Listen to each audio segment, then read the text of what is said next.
घर के जो हालात होते हैं, और जब आगे चल के वो जो परंपरा है वो हम अपने बच्चों को, अपने घर में, अपने परिवार को, पीढ़ी को वो देते जाते हैं। ये क्या होता है कि हमारे जो पूर्वज है, हमने उसकी सिगरेट लगाई और मरने के बाद हमारी औलाद हमारी भी सिगरेट लगाती है या दारू पिलाती है, तो घर के हालात कैसे होंगे? इसके लिए महिलाओं को सोचना चाहिए कि ये बात सही है या गलत है। क्योंकि सबसे पहले हमारी जो महिला है ना, वो इतना बस कुछ मिल जाए, कुछ भला हो जाए, एकदम बस इसमें लगी रहती है। उसका कारण सबसे बड़ा क्या है कि हमारे पुरुषों की ये देन है, हमारी महिलाओं के लिए, कि जैसा पुरुष बताता है वैसा महिलाएं करती हैं। तो बड़ा का जो भागी होता है इसमें वो पुरुष होता है। तो ये बहुत सोचने का विषय है कि जो लोग, और इसमें सबसे बड़ी बात क्या है, जो ब्राह्मण होते हैं, जो पुजारी होते हैं, वो इस चीज को बढ़ावा देते हैं, हमारी महिलाओं को ज्यादा से ज्यादा इसके अंदर उलझाते हैं। कभी पितरों के नाम पे, कभी किसी कोई अनुष्ठान के नाम पे, कोई काली के अनुष्ठान के नाम पे, कोई किसी के अनुष्ठान के नाम पे। अगर आप हिस्ट्री देखो, उसको पढ़ो, काली क्या थी? काली स्त्री तो थी।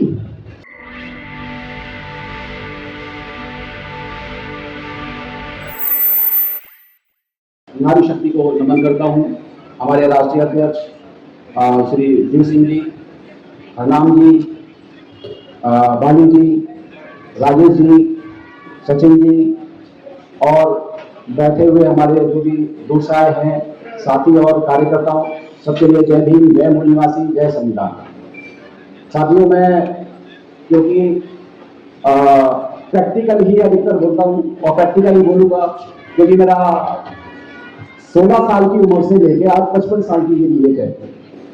जितना भी जीवन का समय है सब प्रैक्टिकल ही है, चाहे वो धर्म पे रहा हो,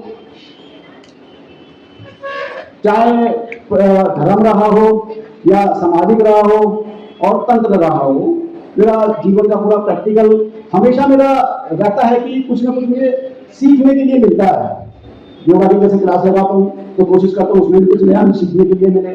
तंत्र की लाइन से जुड़ रहा हूँ तो 200-250 शिष्य भी हैं मेरे, और ज्यादा से ज्यादा मेरे अदर कम्युनिटी के ज्यादा लोग हैं, और जिसमें से महिलाएं भी हैं, जेंट्स भी हैं। जो सबसे ज्यादा उम्र की महिला है उनकी 70 साल की एज है जो मेरी शिष्या है, और जो सबसे कम उम्र की शिष्या है वो 16 साल की है।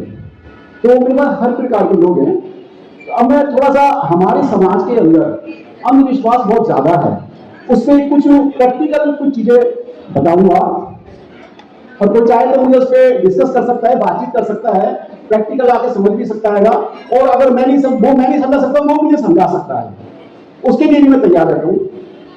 जब परिवार के अंदर हमारे स्त्री या पुरुष जब मर जाते हैं तो मरने के बाद में क्या होता है, वो एक जो है, अभी देसी भाषा में कहें तो प्रेत बनता है या भूत बनता है, और उसको हम पितरों के नाम पे या बड़े बुजुर्गों के किसी अलग अलग नाम देकर के उसको घर में हम पूजते हैं।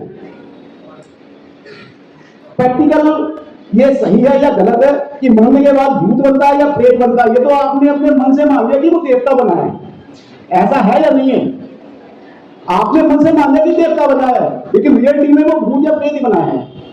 जब हमारे परिवार के अंदर, घर के अंदर जब प्रेतों की पूजा होगी तो घर के हालात कैसे होंगे, इस पे सोचना और डिस्कस करना बहुत जरूरी है। हमारे घर के अंदर देवताओं के नाम पे नहीं, भूत प्रेतों के नाम पे जो घर में पूजा होती है तो घर के हालात भी भूत प्रेतों वाले होते हैं। बच्चा कहीं जा रहा है, बीवी कहीं जा रही है, घर का जो मेन आदमी कहीं जा रहा है, उसके विचार कहीं और जा रहे हैं, दूसरे के विचार कहीं और जा रहे हैं। घर के जो हालात होते हैं, और जब आगे चल के वो जो परंपरा है वो हम अपने बच्चों को, अपने घर में, अपने परिवार को, पीढ़ी को वो देते जाते हैं। ये क्या होता है कि हमारे जो पूर्वज है, हमने उसकी सिगरेट लगाई और मरने के बाद हमारी औलाद हमारी भी सिगरेट लगाती है या दारू पिलाती है, तो घर के हालात कैसे होंगे? इसके लिए महिलाओं को सोचना चाहिए कि ये बात सही है या गलत है। क्योंकि सबसे पहले हमारी जो महिला है ना, वो इतना बस कुछ मिल जाए, कुछ भला हो जाए, एकदम बस इसमें लगी रहती है। उसका कारण सबसे बड़ा क्या है कि हमारे पुरुषों की ये देन है, हमारी महिलाओं के लिए, कि जैसा पुरुष बताता है वैसा महिलाएं करती हैं। तो बड़ा का जो भागी होता है इसमें वो पुरुष होता है। तो ये बहुत सोचने का विषय है कि जो लोग, और इसमें सबसे बड़ी बात क्या होती है, जो ब्राह्मण होते हैं, जो पुजारी होते हैं, वो इस चीज को बढ़ावा देते हैं, हमारी महिलाओं को ज्यादा से ज्यादा इसके अंदर उलझाते हैं। कभी पितरों के नाम पे, कभी किसी कोई अनुष्ठान के नाम पे, कोई काली के अनुष्ठान के नाम पे, कोई किसी के अनुष्ठान के नाम पे। अगर आप हिस्ट्री देखो, उसको पढ़ो, काली क्या थी? काली स्त्री तो थी। स्त्री थी ना वो, और मरने के बाद में वो प्रेत आदमी तो बनी। वो आप व्यक्ति ना भ्रम में रहता है, और सबसे बड़ा जो डर होता है ना वो भ्रम से होता है। भ्रम उसके माइंड के अंदर है, वो दहशत में डर के आके उसको कुछ भी बांध के पूछ लेता है, कुछ भी कर लेता है। ऐसा नहीं है। मैं प्रैक्टिकल इस पे कोई भी मुझसे डिस्कस करना चाहे, कोई बातचीत करना चाहे, चाहे वो कोई भी हो, मैं हमेशा 24 घंटों से तैयार रहता हूँ। मेरे लिए प्रैक्टिकल है।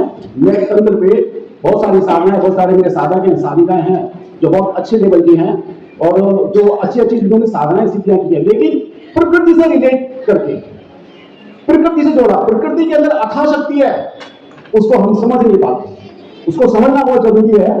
प्रकृति में इतनी शक्तियां हैं, इतनी एनर्जी है, जैसे चिड़िया है, कौवे हैं, अलग अलग प्रकार के जीव है ना, ऐसी अलग अलग प्रकार की उसके अंदर, प्रकृति के अंदर कुछ सूक्ष्म एनर्जियां हैं जिनको हम शक्ति बोलते हैं।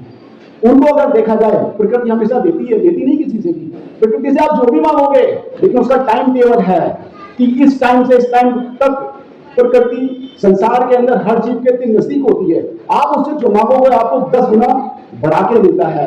हम क्या करते हैं, हमारा टाइम टेबल का पता नहीं होता और हम उसे दिन में मांगने लगते हैं। दिन का समय नहीं होता, उसका सुबह 2 बजे से लेके और 4 बजे तक का जो समय होता है, प्रकृति हर व्यक्ति के, हर जीव के इतनी नजदीक होती है, आप उससे जो मांगते हो 10 गुना बढ़ के मिलता है।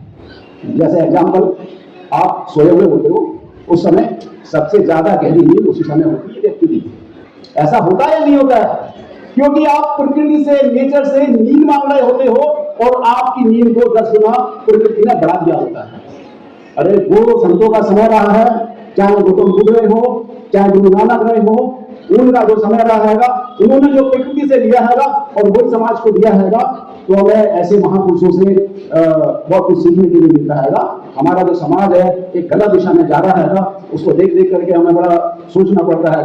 मैं तो अपने प्रैक्टिकल में बहुत सारे लोग जुड़े हुए हैं, तो समय समय पर उनको जो बताता हूँ, जो सिखाता हूँ, प्रकृति से, सृष्टि से, नेचर से जोड़ के बनाता हूँ, और समाज के लोगों के, परिवार के, पशु के, पक्षी के हित में बताता हूँ। हम दूसरे के हित में कुछ देंगे तब हमें मिलेगा ना। हम मन के अंदर जलन है, हमारी कपट है, झूठ फरेब है, और देवी हमारे अंदर आ जाती है। कैसे आ जाती है? हम सुबह से शाम तक दारू पीते हैं, मांस खाते हैं, गलत गलत भावनाएं रखते हैं, और शरीर के अंदर देवता आ जाता है कि ये बात सही है या गलत है। ये सोचने वाली बात है। जो व्यक्ति, जिसके शरीर के अंदर शमशान बना हुआ है, तो उसके अंदर कैसे शक्तियां कोई भी आ सकती है? नहीं आ सकती। मैं इसका चैलेंज करता हूँ, चाहे कोई मुझसे जाकर बैठ के बात कर सकता है इस चीज के ऊपर। तो मैं आपको 1-2 चीजें अपनी प्रैक्टिकल बताऊंगा कि जैसे हमने सुना है हमारी जो महापुरुष महिलाएं हुई है बहुत क्रांतिकारी हुई है, पढ़ा है हमने। मेरी माँ थी, जब मैं बचपन में छोटा था, तो क्योंकि मैं यूपी से रहने वाला, यूपी का मुरादाबाद से प्रॉपर शहर का रहने वाला हूँ, तो माता जी से हमें कुछ अपने पूर्वजों से मिलता था ना सीखने के लिए। तो गांव के रहने वाले, तो माता जी कहती है रात में यहाँ पे जो है चोर आते हैं, ऐसा ऐसा होता है, तो क्या करूंगा उसके लिए? तो मेरी माता जी ना 4-6 बोतल तेजाब पी, और मतलब 1-2 हथियार हमेशा दरवाजे पर रख करके खुद सोती थी और सामने दरवाजे पर सोती थी। कि कुछ चीजें ऐसी हैं जो हमारे पूर्वजों में सीखने के लिए मिलती है। एक बात की बात है, बुआ जी मेरी गांव में सो रही थी, गांव में डकैती पड़ी, रात भर लेकर डकैत घर में घुस गए, ताला तोड़ दिया उन्होंने, और उससे बुआ जी के घरे यहाँ पर उन्होंने अपनी जो उसके पास जो राइफल थी उसकी कट मारी, तो उनका इतना नीचा नीला पड़ गया। उन्होंने उसकी राइफल छीन के और दीवार कूद के शोर मचाया, पूरा गाँव से पूरा भागे वो सारे के सारे। तो कुछ चीजें प्रैक्टिकल है, जीवन से हमें सीखने मिलती है। हमारी महिलाओं ने बहुत संघर्ष किया है, हमें अपनी महिलाओं से, माता बहनों से बहुत सीखने के लिए मिलता है, बहुत कुछ सीखने के लिए मिलता है हमें। मैं जैसे अब ज्योतिषों का जो मैटर है ना, वो बहुत गहरा, बहुत ज्यादा बड़ा है, तो उसमें ज्यादा ध्यान ना दिया जाए। ज्योतिष जितने भी मिलेंगे आपको ध्यान मिलेंगे। अभी क्या हुआ है, ज्योतिषों की एक टीम है जो दुबई गई है, जो फंसी हुई है वहां पर, बहुत बड़ी टीम है, और दुबई में फंसी हुई है, निकल नहीं पा रही वहां से, क्योंकि हमारे में मिसाइल गिर रही है। वो दूसरे का भविष्य बता रहा है, उसको अपने बारे में नहीं पता कि मैं जाकर फंस जाऊंगा वहां पर। बहुत कुछ सीखने के लिए, बहुत कुछ देखने के लिए मिल जाएगा। तो हमारे भारतीय समाज निर्माण संघ के संगठन के माध्यम से हमारा जितना भी प्रयास होता है लोगों को जगाने का, और उसमें हम प्रयास करते हैं, और आगे भी हमारा प्रयास रहेगा कि समाज के अंदर जो कुरीतियां हैं वो बाहर निकल के आए, उसी के साथ जय भीम, जय मूल्यवासी, जय संविधान।